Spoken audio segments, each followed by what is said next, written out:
Welcome to Spirit School. My name is Danielle Sarank, also known as the Squamish Medium. I am the host of your Spirit School, where I will share all the lessons and learnings that I have uncovered through my intuitive development and mediumship development journey. I am a professional psychic and medium, an intuitive teacher and mentor, and I look forward to walking alongside you on this journey. Hello, everyone, and welcome back to Spirit School. I am so excited today to introduce somebody who I met. We were just working on the timelines here. It's been about 2.5 years or 1.5 years since I first was introduced to Lauren Rainbow, a New England medium. I first heard her on the John Holland show because I was a Hay House fanatic and I was listening to all the shows. And I first heard about Lauren Rainbow on that show, and I was really drawn to her voice. And at the end of the show, she said, well, I'm actually going to Vancouver. And of course, my mind just was blown. I was like, she's coming to Vancouver? So I immediately went to the website. I booked tickets for me and my parents. My parents are always down to come see mediums with me. They have been since I was 17 years old, taking me to Sylvia Brown when I was a teenager and all these amazing mediums. And it was a funny night for us because it was literally up the street from where we were born, like third generation born, and we went to the wrong church. And we were standing outside the wrong church forever. We're like, what is going on? Like, where is this? And I was frustrated because I'm a Virgo, right? And so I was like, we need to be on time. So we ended up making it to the right church, and we're talking January 2018, I think or 18 is when we figured it out. And we were the last to arrive. We were the very back row. I was like a little bit mad at my parents. I was like, oh my God, we're late. Wanted to be front row. And out walked this bigger than life, beautiful being, just coming out on stage, just so confident in her light. I was like, my jaw was dropped. I was like, she's so confident. And my family actually got 3 readings that night, including me. Do you remember reading for me, Lauren?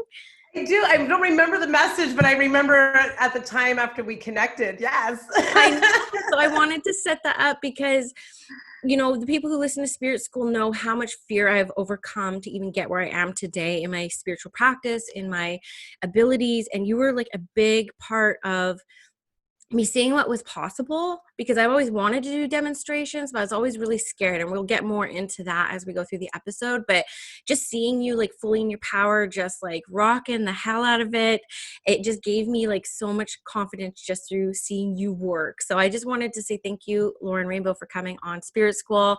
Let us know a little bit about you, how you serve the world of spirit, and what lights you up. Oh my God. Well, thank you, Danielle. That was an amazing introduction. And I do remember you coming up after and having a conversation and, telling me that you were developing medium. So I was like, oh my God, it's amazing to be here. So thank you. Thank you. I'm excited. Yeah. A little bit about myself. Oh my God, there's so much to start with, but as you've already kind of talked about, I am a medium, a psychic medium. I do sacred travels. I bring people around the world to sacred places for inspirational, life-opening, life-aware journeys. And I do my best always to serve spirit from a place of love, from a place of evidence and love. Is really where I think my overall mission as a medium has been, is to bring the evidence of spirit forward, but also the loving support and acknowledgement of how we're moving through this world. So that's really short form. Yeah. It's been almost 20 years in this work fully. Wow. Which is really mind-blowing. I started my journey as very fascinating. Obviously, I think we're all born in a way knowing that there's something going on. I think we all journey through our younger years, either very aware, somewhat aware, lightly aware. I can go into my childhood experiences, strange things happened. Yeah. But really what happened to me, I think that was most fascinating, is I was just drawn to sacred sites in the world from a young child. I was drawn to psychic intuition as a teenager. I really had a shift of awakening the day before 9/11 happened. I was laid off from my job. And just before that, and by the way, I was living in a retired funeral home at the time. Some people who know my story. I used to work for a newspaper called The Messenger, where I covered death and dying. And then I ended up leaving that job to move into a retired funeral home where I was near Salem, Massachusetts, and started kind of getting a little bit more into spirituality.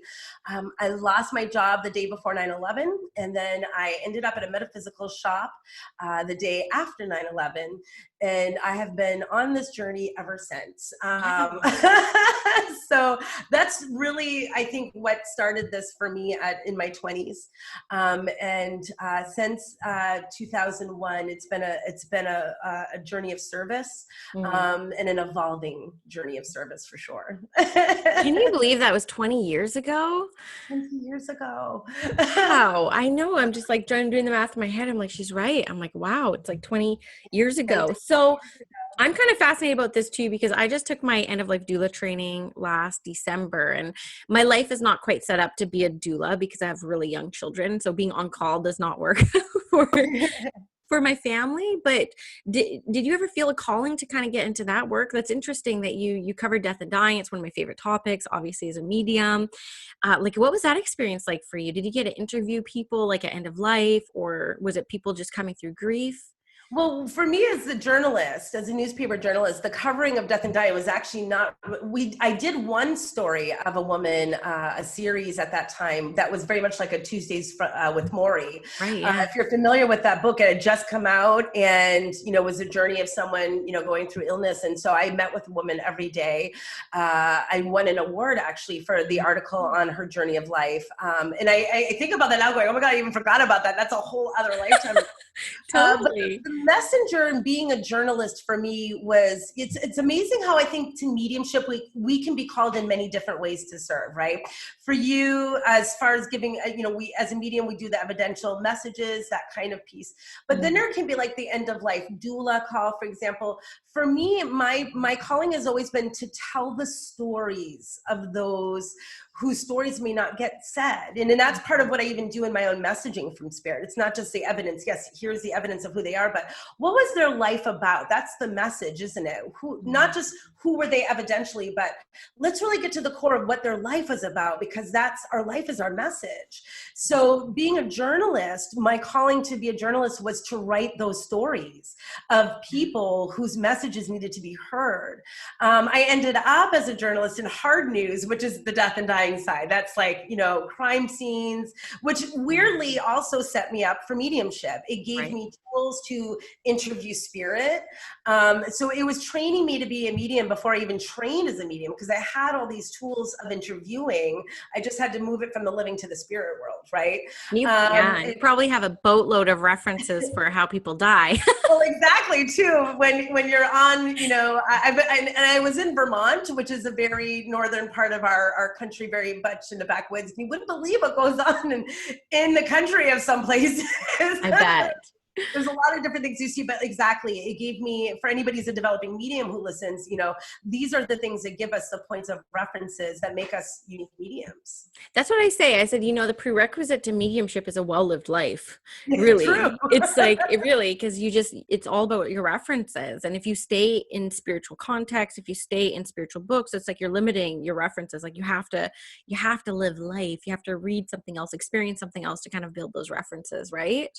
Yeah. So then let me ask you something. I didn't know I was going here, Lauren, but let me ask you this too. Do you ever feel drawn to do like investigation, like psychic investigation work? Well, that's a great question. I did one once, and here we are, the journey of a medium, and I scared myself. And I realize that for those who do the criminal work, and God bless anyone who wants to go in that journey, do it. If you're called to it, to do, because I think there's now, especially in this modern day world, an even bigger call to bring those worlds together. But you have to have a really strong soul and mind to be like a first responder in some way. I think as a medium yourself, Danielle, you understand that the visions and the things that we see to interpret things. So when you're on a crime scene and you're in the middle of, allowing your clairvoyant eye, I think those who do that work so well are very grounded and, very direct and know how to go into the fire. And it wasn't my calling. I loved doing it, and I did help, and I do help when I am called, but it's not when I felt guided for me to dive into. I think that's a specific work for the right mind, if that makes sense. And that's why I say, if you've got that criminal energy and you want to go for it, there's work to be done there. And it's a wonderful work to step into, but I think you have to have a good solid ground. It wasn't my calling. Yeah, it's interesting because I did a workshop with Tony Stockwell in 2016, and he had us spend a whole day on some investigations that he was working on. And I was like, I couldn't do this work. Like, one of them was a missing 3-year-old boy. And my heart would just break. I don't think I could quite do that work. I don't think that I'm called to that either. But I interviewed Medium Fleur a couple months ago, and she's actually going to get her degree in forensic science because she really does want to work with police departments to help solve crimes. I'm like, wow, like I definitely think it's like a calling, right? So, and she's definitely that amazing kind of evidential medium who has that, I think your gift too represents who you are and how to use it. Working with Fleur in the past as well, she's very, amazing with that clear-cut evidence and vision, and has that strong grounding. Tony as well, having studied with Tony. So that's why I say for people, for both of those beautiful souls, the work is there to be done. Yeah. For anyone who's called into it, I just think it's understanding your calling in this work, and honoring that path, right? So for me, I've done it and it was great, but I almost scared myself, and I was like, I don't know if I have the emotional balance that I need to be strong in that work. Yeah, I get a lot of messages on Facebook from people looking for their pets, and I'm just like, I don't know. Like, I don't think I work like that. And so, and it's very high risk too, obviously, right? It's like, it's already, you're pretty courageous putting yourself out there, like saying the evidence that you get in mediumship period. But when the stakes are so high, like I know for me, 7 years into my development, I'm like, that might be a bit too high for me right now. Those stakes might be a little bit too high. So totally get it, but that's very fascinating. Thank you so much. And so I really wanted to ask you too, so the spiritual travel thing I found really fascinating because it wasn't until I started following you. And I know that when I saw you in January 2018, you had just come back from a trip to India because I was like following you. So I've never been a travel person because I worked for race car teams when I was really young. And so I traveled all the time when I was younger. Now the last place I want to be is like an airport or like lost luggage and all this kind of stuff. But I really have been drawn to like go visit places like Mount Shasta. I'm really interested in the chakra centers of the earth.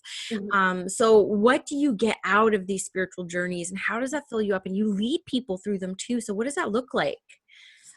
Spiritual journeys for me is a different part of the calling inside of, I often say as a medium, we often have different avenues in which we focus. Like we were talking a second ago about people who work in the criminal side and helping solve cases. For me, I've always been a little bit more of the woo.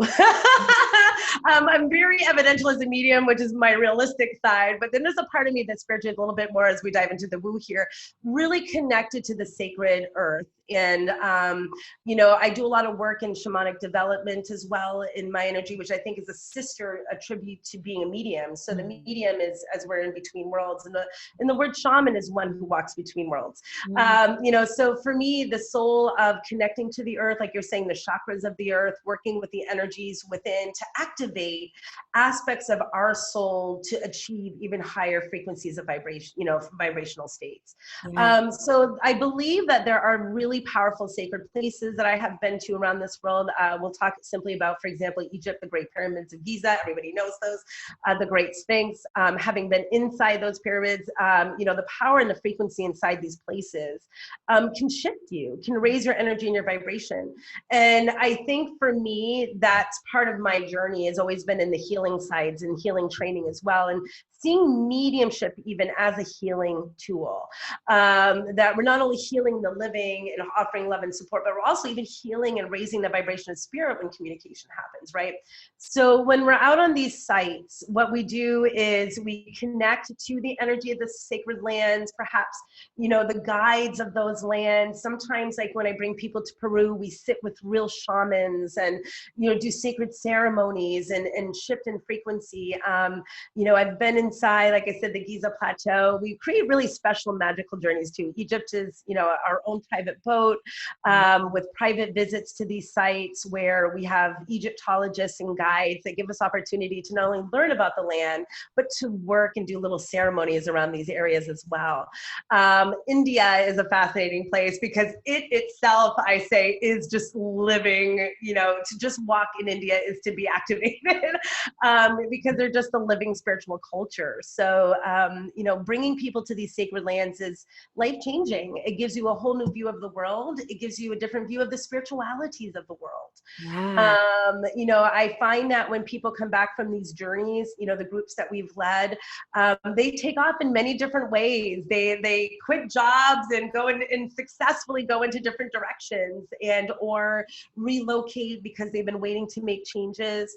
They feel more enlightened and grounded, and usually come back. We often have the groups communicate with each other in our little group circle every day for like months and missing you guys, so we create family too. And we've had some folks now that are traveling. I have one that's traveled almost on every journey I've done.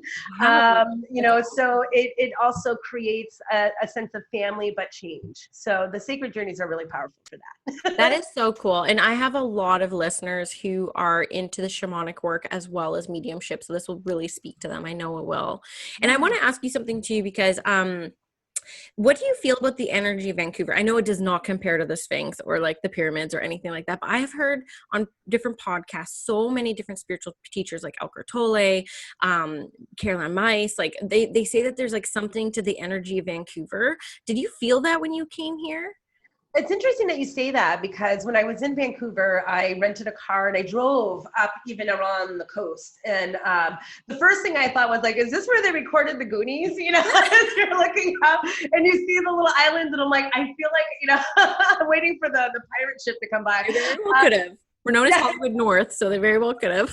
It's gorgeous though. And when I was walking on one of the trails just north of the city in with the massive, beautiful trees and everything, and there is definitely, for me, a very native frequency in that land. It was honorable and it was gorgeous. And, when, the shaman side where I can tune, when you walk through the woods, you turn into the frequencies of the as I say, the guardians of the land. And I definitely felt old, I'll go a little blue and say Lemurian-like energies out there. So I think you've got some beautiful ancient frequencies that are wonderful luminous beings, as well as some very native earthy energy in Vancouver. So it was gorgeous to me and definitely sacred.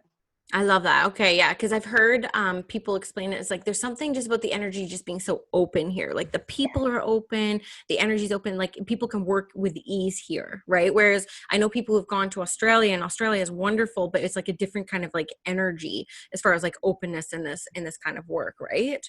Yeah.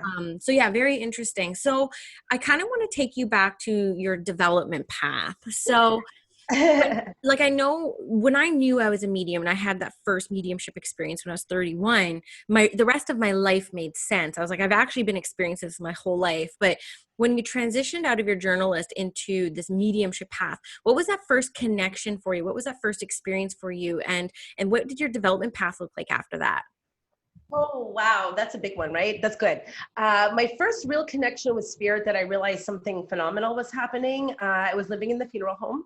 Mm. I was waking up in the morning, and I would have, just as you shift from sleeping to wake when you're in that perfect space, right? The in between, spirit would come in my room every day and sit with me.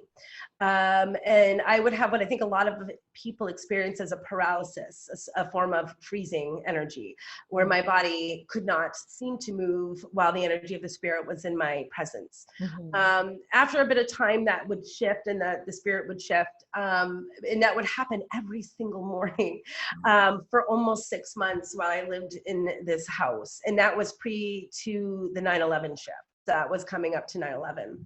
And it was so visceral. It was a little bit scary too, because that's when I always say, when you really step in the presence of something energetically beyond you for the first time, and it's that physical, it Mhm. is intimidating. I think I felt intimidated because I can't see it in the real form. I can see it, I can feel it, but I can't, you know. Yeah, yeah. And you're like, what is going on here? And so at that same time, I had ironically, synchronistically, had already become curious even more into understanding spirit anyway. As I said, I was not too far from Salem, Mass, so I was going in all the time and bought my first deck of cards, tarot cards to read, and was finding that I had this really natural intuition. And so I just naturally kind of, for those first 6 months as spirit was with me, I kind of just naturally felt it. And then after 9/11 happened, like I said, I ended up at this metaphysical shop. And for 4 years, Danielle, I was gifted Reiki attunements. I was gifted the entire Reiki series, and IET, and integrated energy therapy, Shambhala Reiki, you name it. In that early 2000s, all of those healing systems, magnified healing, I was gifted attunement after attunement after attunement to help run this space. So I was kind of like, literally, spirit went from, okay, you just lost your job, here is a spiritual family who's taking you in, and every day we're doing these initiations and activations. And so I had this huge esoteric training in the beginning, and I was the only medium in the group, so I'm actually surrounded by a bunch of healers raising energy and frequency, and I'm the only one who's trying to play with communicating with spirit. I didn't even know Arthur Finley, for example, existed. I didn't know that there was any such thing as mediumship, that it was Wow. something, because my teaching was so esoteric. I knew John Edward was on TV with Crossing Over, so I would watch him and go, oh, I think I can do that, and Yeah. then I'd sit down and do that in a reading with what I was feeling, so I was really self-taught in the beginning. I was not floundering, but I just kind of went out there and just did it, figured it out. And I started to build a psychic mediumship, business here as out of metaphysical shops and house parties before Facebook existed and you did social media marketing. Yeah. You were word of mouth. I built all word of mouth. I was busy. I had an amazing, word of mouth energy here. That moved to the stage in 2008, where I met, again, Spirit's amazing. Mhm. I ended up working as a box office manager in a theater as a job because they need a lot extra money. And I met a guy who was like, I manage, these events, and I think you've got a funny laugh and a personality, and I know you can talk to dead people. Can I put you on stage and see what happens? And I'm like, what is it? So I even did a Danielle, before I even knew what a demonstration for spirit was. I you know? love this so much. And so I then met John Holland, who was an amazing blessing in my life. And I took my first mediumship development class. It was advanced, and I went, oh my God, there's a whole system to this. So it's like, okay, I gotta, and so it was really self-taught. It was a lot of self-taught. I kind of have to admit, in those first 4 years, I was just doing what was there, and it just opened up. And so, but I started Demming in Spirit in 2008, and then that just grew into a whole different ballgame. So I didn't always have that confidence you talked about in the beginning. Well, and this is what I wanted to ask, because this is very unique for me. I only have read one other medium who was self-taught. I mean, I don't know all the mediums in the world, but Laura Lynn Jackson, who's also on the East Coast, like she's a medium who just, she's never been mentored. She just like figured it out. I only know that because I've read her book, The Light Between Us. But this is really fascinating to me because I was also interviewing Jonathan, the medium, this week, who was the last guest on the podcast. And he said he didn't actually start feeling like insecure about his gifts until he started being mentored, because then the comparison kind of comes in. Then you start to like question yourself. So I really like the purity of you just allowing spirit to be your guide, spirit to be your teacher for like those first 4 years. Because I try to tell like a lot of my students, like, don't try to hop from teacher to teacher to teacher. It's like, let spirit be your teacher for a while, especially like in between that integration kind of phase, right? I really like that. I think that's really fascinating. Yeah, it was interesting. I agree with Jonathan. I felt better in naturally my gift before I started training. Yes. And then I realized, like I said, I realized I'm like, oh my God. And so I took the training really more as a way to better myself as a teacher, because I was also teaching mediumship before I was trained, from my own natural way of working. You know, I had just figured it out. And I wanted to get better as a teacher. I wanted to understand more the language of mediumship, you know, what a link and a blend, you know, and then I was blessed because through my connections, I started to study with folks like Tony Stockwell and James Prague, and working with John Holland. So I got a really amazing, it was kind of like the first 4 years of being blessed with, you know, just all this energy training. Then Spirit went, okay, let's give you some really good mentoring. But I also had to be careful to not undo what was already natural in me. Because I did find, like I'm sure Jonathan experienced, I went to Arthur Finley in 2011, and I came back, and I was doing a work with John, and I went up on stage. He put me up on stage and said, give a message. And I said, okay. And I had gotten into this very, you know, straight-laced British style of delivering, because I love Arthur Finley. They do train you well, but they also train you in a very, you know, strict way, very, you know. And afterwards, John came up to me and goes, can I have your personality back now? You know? I know, and I noticed that because I've studied under a lot of Arthur Finley teachers, and I never considered myself a spiritualist in any way, because I always felt like it was a bit in a box, right? And it's like I didn't like being put in that kind of box, but I feel like we're kind of busting out of that now, like the evolution of mediumship. I think people are just kind of like, I've been seeing that even in the past 7 years I've been in this, I've been seeing like this evolvement of mediumship into this more multidisciplinary, a little bit more personalized style of reading, right?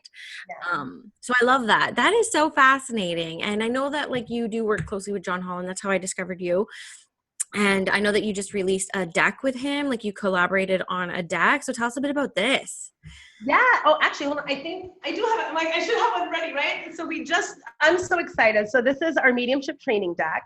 Yes, and John has just been a beautiful, you know, synchronistic gift to me. This is the other thing I just want to, before we get, you know, dive fully into this too, I'll just share this with you, Danielle, is, you know, for those of you on the journey of development and spirit, you know, I always say this: show up to the work and be completely of service. A lot of people are like, how did you meet John? How did this all connect? And the way we connected is I busted my butt in New England working. I built a name for myself working. And I love this story. John and I love this story. I was working, teaching a class at this little place called Circles of Wisdom in Massachusetts. And he was doing a dem in the big room, and I was teaching a little class. And he had a sold out event and walks into my room almost 11 years ago now, I think we were talking. And he's like, who are you? And he's like, wait, you're the teacher here tonight. I said, yes. And he's like, I'm John. I'm like, I know. like, I know who you are, John. He's like, well, nice to meet you, Ms. Rainbow, you know. And then he walked out of the room, and I'm like, I had that, like, oh my God. And then the next month we were in the same situation. He was demming in this big classroom, and I went, and he comes back and he goes, was almost like, he was like, you again, you know. And then we just kind of forged a connection, and he's been a beautiful gift. But by showing up and doing the work, by serving spirit to the best that you can, and doing it sometimes in the nittiest and grittiest of ways, is how you build your connection, and spirit will bring you the blessing. So we created the mediumship training deck, 50 cards, Danielle. I'm so excited. I'm so excited. And it's all mediumship training techniques. So we do say it's not an oracle deck, but with this gorgeous imagery, some of that's one of the cards there. You can read these almost as cards. I was sitting here going, I think I could read this, and then on the back side, we have information about each technique. So everything from, psychometry to the clairs to mediumship techniques, sitting in the power, spirit guides. Like, we really sat down and tried to make as cohesive a tool that people could use outside of the classroom to study and get to know and work with their gifts. So I'm honored that he asked me to create this with him. It was really a gift from John to be able to work with him and put this together. And we can't wait for you all to get it soon. I know. Can you pre-order them now? They are pre-ordered on Amazon. They will be in your mailboxes around August 25th. It's killing me, Danielle. First-time author, so I'm kind of excited about this for me. But the hard part is waiting for you guys to get it so that I can get the feedback. I know. Well, I'll post in the show notes on YouTube and on iTunes a link to the Amazon Canada site and a link to the Amazon US site. So non-affiliate links, like I don't get anything from this. Like I'll just post them so people can pre-order them, because why hasn't this been done before? Don't you ever feel like that? Like something gets created, you're like, holy, like what a great idea. I'm so getting one. I'm so excited. Thank you. Absolutely. Yeah, we were even saying that John is like this first of its kind. When we pitched, it was really exciting because I was part of the pitch to Hay House, and so it's been also a great learning experience to work on the marketing side and develop this deck and to see it come into print. So like to actually have it in my hands. We've been working on this for 2 years, so to see it in your hands with the pictures and the color and the designs. But we're really excited. We hope that it's, while it says the mediumship training deck, intuitive, psychic, you name it, it speaks to all of those aspects. I remember telling John, I think we went beyond mediumship with this in good ways. So we're really excited. I'm so excited. I just had this big light moment where I'm like, Lauren Rainbow, Hay House author. Right? Like, how cool is that? I can't digest that yet. Right? That's up there, really high up in the metaphysical world. It's like Hay House author. You're in the names with the Kyle Grays, the John Hollands, right? It's so beautiful. I'm so excited for you. It's amazing. I feel so blessed. And like I said, with John, it was great to work with him in this project. He's brilliant. It taught me a lot. He taught me a lot. We had fun.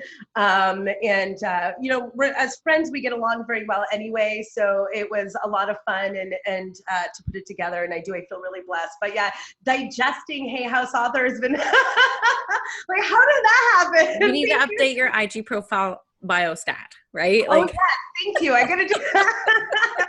And it's wonderful when you celebrate with someone like this process, because you did call it because we were bestseller on Amazon. You're officially a best-selling author now. Best-selling Hay House author. It's just amazing. I'm so proud of you, and I'm so excited. And I have to say, I wasn't even going to talk about this, but I was so honored the other day. I did a reading for this woman, I think it was 3 weeks ago. And I always ask people, how did you hear about me? Right? Was it Instagram or my podcast? She's like, oh, Lauren Rainbow referred you. I was like, Lauren Rainbow recommended me? I was so honored. I was so blown away. I was so touched. And it was actually after I asked you to come on to the podcast. It was literally the next day. Beautiful. And I was so honored. So thank you for thinking so highly of me. So the kudos just back to you. I'm just so proud to see where you've come. And I mean, you were a big deal to me years ago. So this is just you leveling up, right? So very, very excited. And so I also really wanted to talk to you today about demonstrations, because we haven't talked about this on the podcast yet. I'm by far not a leading expert in this. So I'll just give you a bit of my background. It doesn't sound like anything like yours.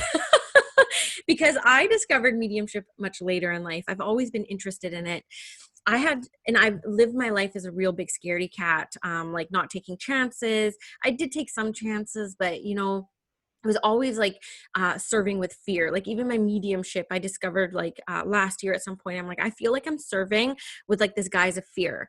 Like I feel like I'm still scared, and I let go of that fear. I transcended that fear. And that's what I'm so passionate about walking other mediums through. I'm like, look, I've walked through this fear. I know what's on the other side. It's so worth staying the course and just like doing the thing and getting over it. But what freaked me out was demonstrations. And I mean, I'd seen the best. Like I'd gone to Sylvia Browne as a kid. I'd seen John Edwards as a kid. I'd seen, Mavis live and Tony live. And I don't know if you know Aboriginal medium Sean Leonard, but him live, I mean, he's just like, he's next level, right? That guy. And so I, again, was stuck in this comparison trap of like, I'm not anything like that. Right. And so I just late December last year had this moment where I had an astrology reading with my business mentor, social astrology, Natalie Wallstein. And she's like, your astrology is set up for you to work in big groups. And I was like, well, it's funny you say that because I only do one-on-one stuff, right? Like I am not known to do groups. She's like, you need to be in front of groups. And so this year my business has been really kind of like growing into group coaching and group programs. And I did my first demonstration of mediumship on the full moon in Leo in February. And I will tell you my process, Lauren, because I haven't had any training in this. I just totally left it to spirit. And I was so terrified. I couldn't talk all day, and it's not like me not to be able to talk, right? My husband's like, are you okay? I'm like, I am so scared right now. Like I had to lay down throughout the day. I love visualization. I couldn't even visualize a positive outcome or a negative one. I just couldn't even get there. And then at the event, I'm like shaking, putting the chairs together. I had 22 people for my first night, sold out in one day. I mean, it was just like spirit completely like aligning everything for me.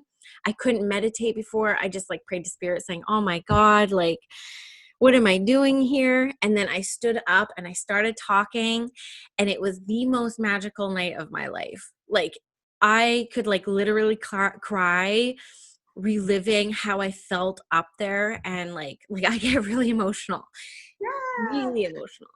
And I couldn't sleep for 2 days. Like I was just so proud of myself, but I know that people had like a really amazing time, and I really surprised myself.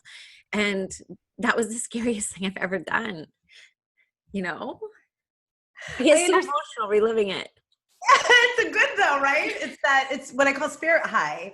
There's a certain magic that happens in that group setting when you align with that love of spirit, which is so much more powerful by volume than you experience in a one-to-one.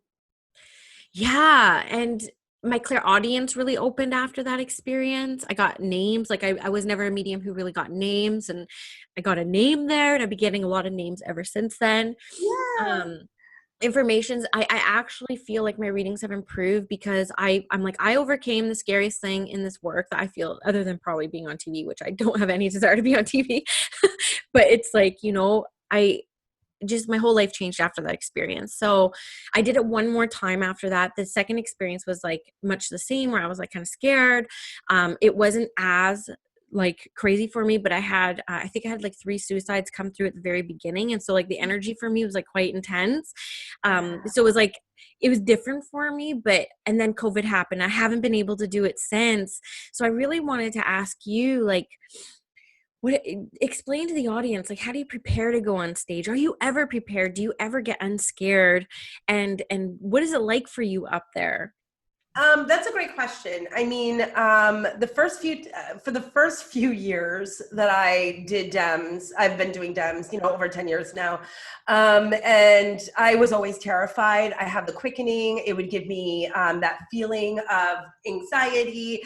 I would get nervous. And then you get out there, and it's almost like you have a microphone in your hand and you start doing your introduction. You're like, I don't know what's going on. And then all of a sudden the spirit comes in and you land that first link. Mm-hmm. And then you're like, okay, I got this, right? And what it is I believe that happens inside of us. For me, I want to serve them so well, and I want to get it not right for my ego. I want the messages of love to get out there as best as they can to who they belong to. Mm-hmm. And so there's a part of us, I think, that gets so overwhelmingly nervous that is it going to work? Is it going to go? And then once you get the energy of that first link in any dem, it feels like you can just surrender right into it. And then 2.5 hours go by and you're like, what just happened?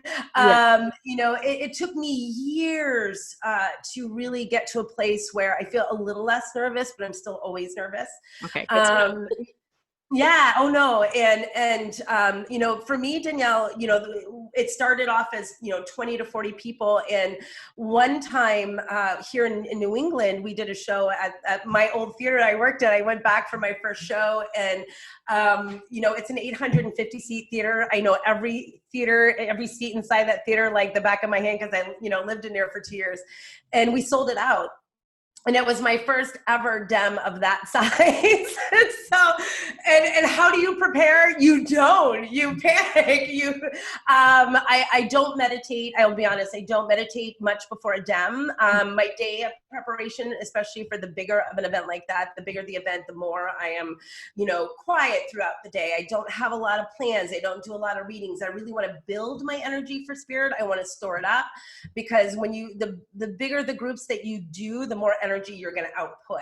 Yes. So depending on the volume of the audience that day, like if I'm doing a smaller 40, 20, 50, I might still be a little leisurely, but on a big dem day, as I say, we take it easy. It's usually actually a pamper day. If I get ready, I might, right now we're not doing any of that, but like get my, a mani-pedi, anything that relaxes me and makes me not think about what I'm about to do.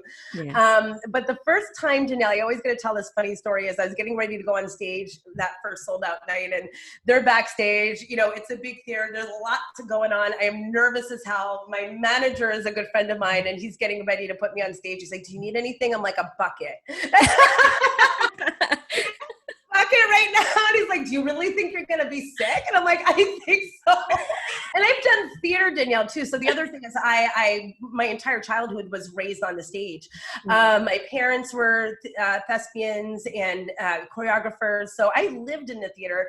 But when you're going out there by yourself to do all of this, it's a whole different experience. And so they get ready, they do the God voice announcement, and they announce my name, and I'm realizing I got to get out there, and I'm just like panicking, and my manager pushed me onto the stage. So next thing you know, I'm like, okay, I'm out here. I gotta make it work. And I say this in a funny way, none of this from ego, but when I got over that moment, Danielle, that was me. That was that when you have that first dem, that was the one night I always say was my unicorn. Something magical happened. The energy of spirit was so profound. The stuff that was coming through us, it's not of us, it's, the spirit coming through us. And I remember at the end, my manager's going, you got to be done now. He's off to the stage. I'm like, one more? And he's like, no, you've got to be done. I'm like, one more. Like, you're not done. I was just in it. I just kept going. The audience was with me. And finally, I got off that stage and I went, who was that? And that to me is what I think is so magical about the more that you do the dems. Really, the point of that story was there was amazing surrender for me in that moment. And I don't remember being me for 2 hours. It was just boom, boom, boom, boom, boom. I get off the stage, and I wish I can make that magic happen every single time. And it doesn't. It comes close.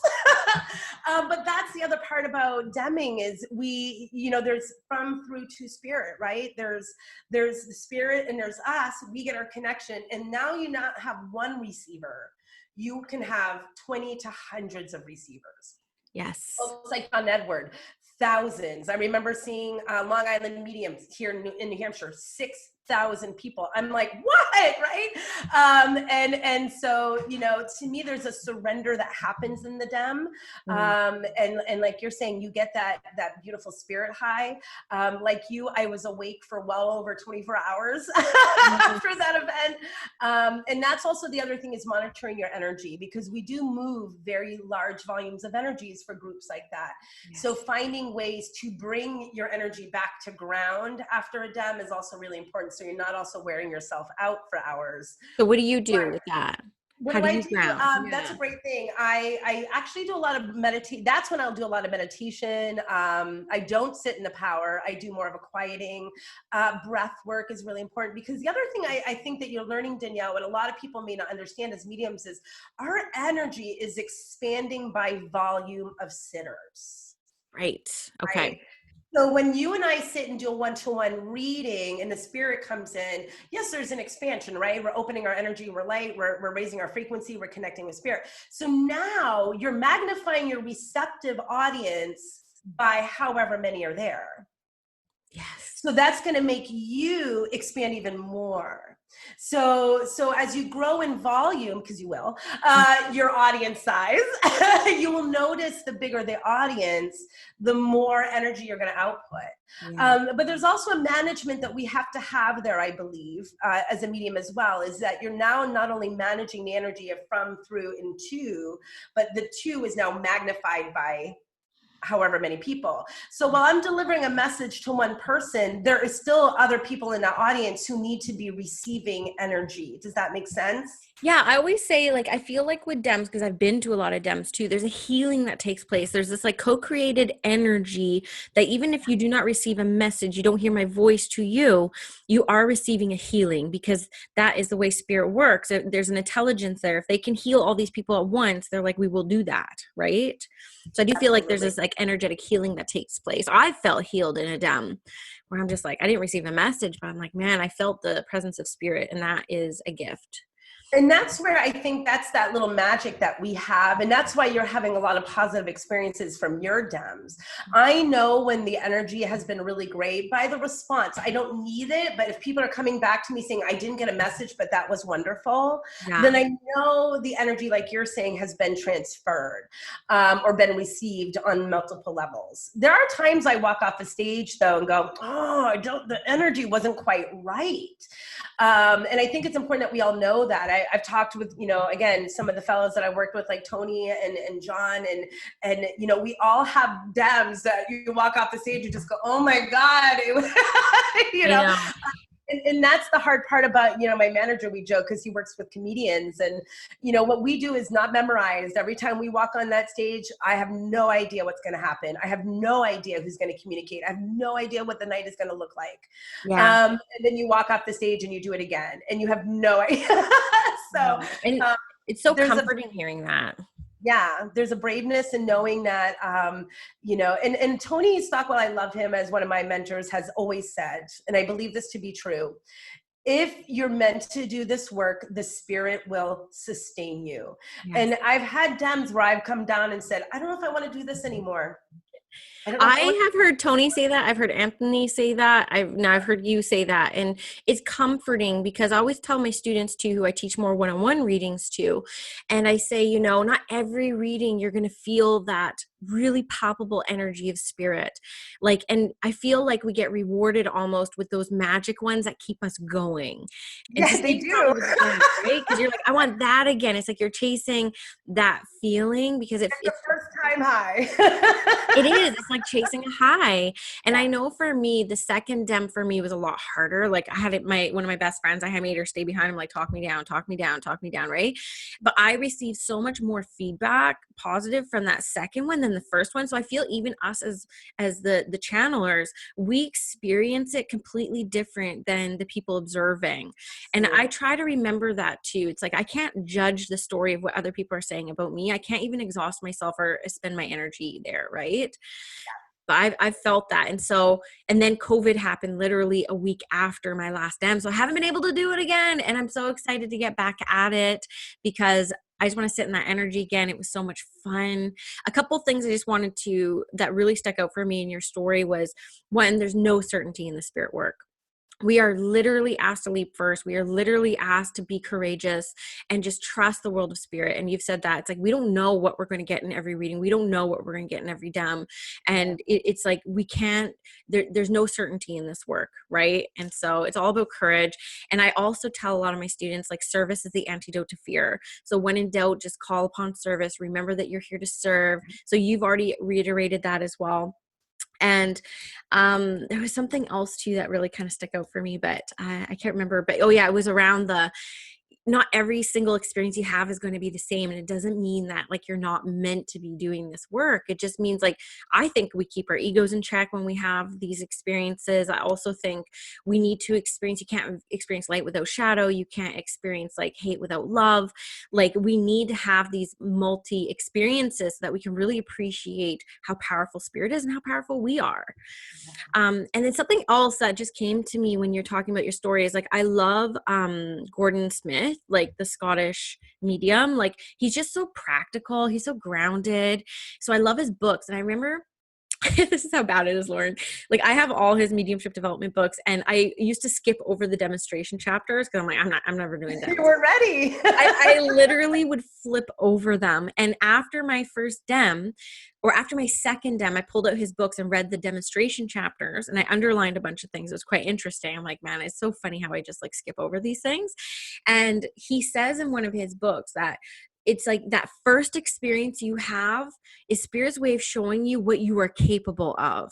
So it made sense to me why that first experience, like we both had, like it brings me to tears recalling how magical that experience was for me. And it's exciting to know that, yeah, I mean, that's my highest potential, and I'm okay with that because that was freaking amazing, right?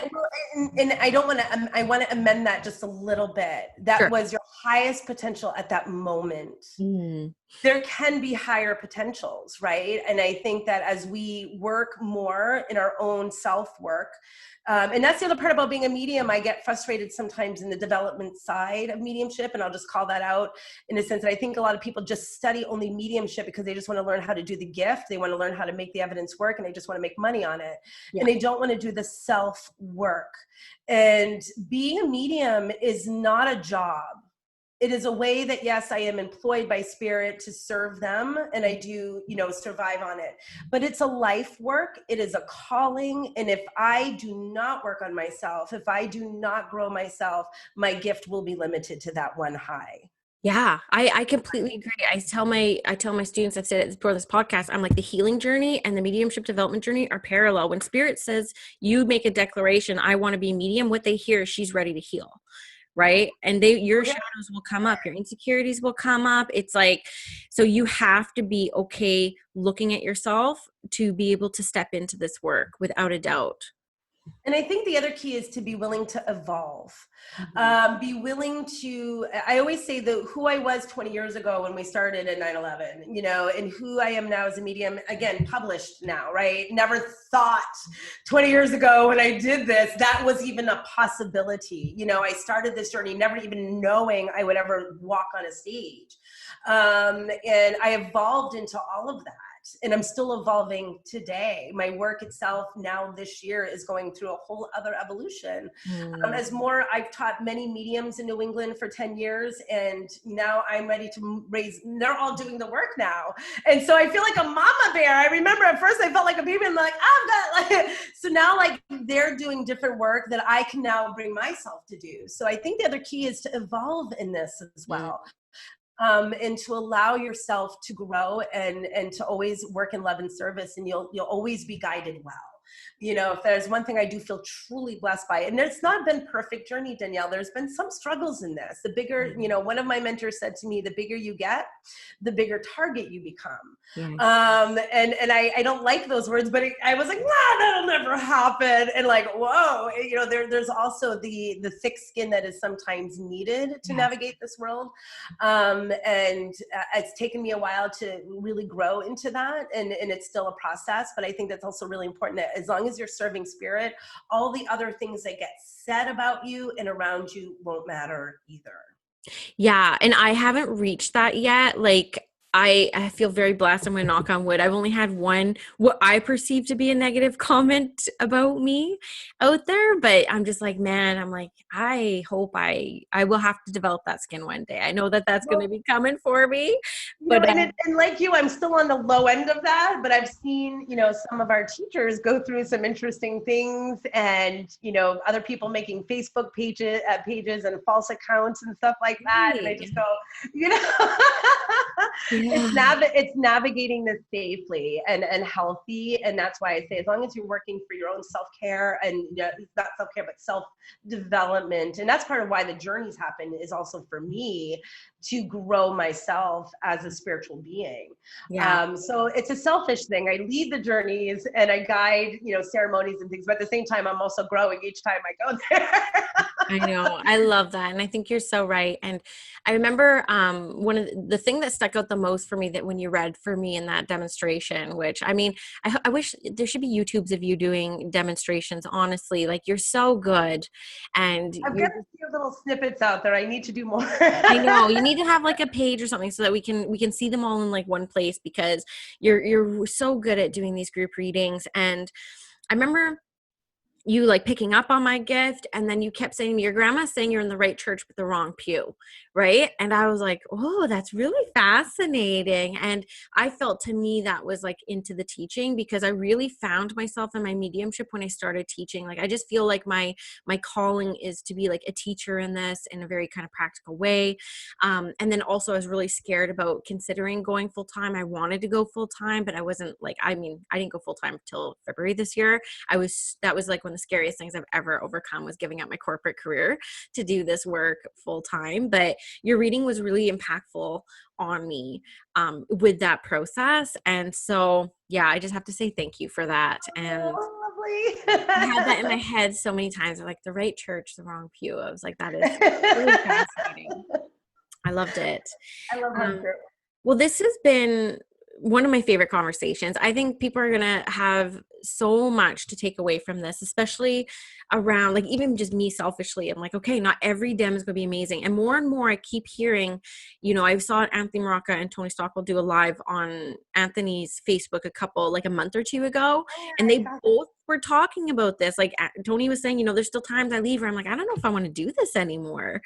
Right. And to know somebody at his caliber still thinks this, it gives me peace, saying, okay, like I am on the right path. And it is normal to still think about things like this, even 7 years in. I'm just a baby. Like 7 years in is like no time at all still, right? But yeah, it's really kind of comforting. I think that's what the listeners will feel as well. keep going. That's why I love when Tony said, if you're meant to do this, the spirit will sustain you. And many times, when I think that I'm done or I've walked away, I met my manager who put me on stage after I gave up. I kind of said, well, I was doing psychic work on the side in mediumship, but I was starved sometimes. I'd have to get a real job because I wasn't sustaining. And then all of a sudden I get this guy who says, let me put you on stage. And we've been working together 11 years and all over New England, in theaters all over the area here. And I'm so blessed because I was like, that was not in my view. I walked away. I said, I never want to do this again, spirit. And then he walks in the box office and says, I'm going to put you on stage. So I went from not doing it to go. Yes. And that's what I mean by like, they kept pulling me back when I didn't believe in myself. And so that's how if you're meant to do this. And I just think, keep breathing into your heart. I'm always a person, as you know, Danielle, it's all about the heart. And I can't teach that enough. If you're coming from here, you're in the we, you're connected to the world and what your alignment is in the world, right? And so as long as you're leading from here, your spirit and the spirit will always be there to guide you. It's really amazing. Love that. That's a beautiful way to end this. And so how can the Spirit School listeners, how can they follow you? How can they work with you? How can they keep on top of what Lauren Rainbow is doing? Yeah, I'm laurenrainbow.com is my website. My social medias are Instagram, Facebook at Lauren Rainbow Medium. And I do have a YouTube channel that has some of these things. I just got to work more on it, but that's just Lauren Rainbow. So anywhere you want to find me there. I've been doing more online teachings. As you know, we've been kind of online teachings, online DEMs. John and I have got some online DEMs coming up in September if people are interested to get messages from Spirit from us. So they can find all of that. All of the event stuff can be found at laurenrainbow.com. Yes, and go pre-order the deck. Everyone who's listening to this, I have thousands of listeners a week. I'm like, everybody should be pre-ordering this deck. If you're watching on the YouTube, you can see the beautiful art, but so it's the Mediumship Development Deck. That's what you Google. Mediumship Training Deck on Mediumship Amazon. Yeah. Okay, so and I will link this all. Look below, get it, order it, support a fellow sister. I love it. Thank you so much, Lauren. Thank you, Danielle.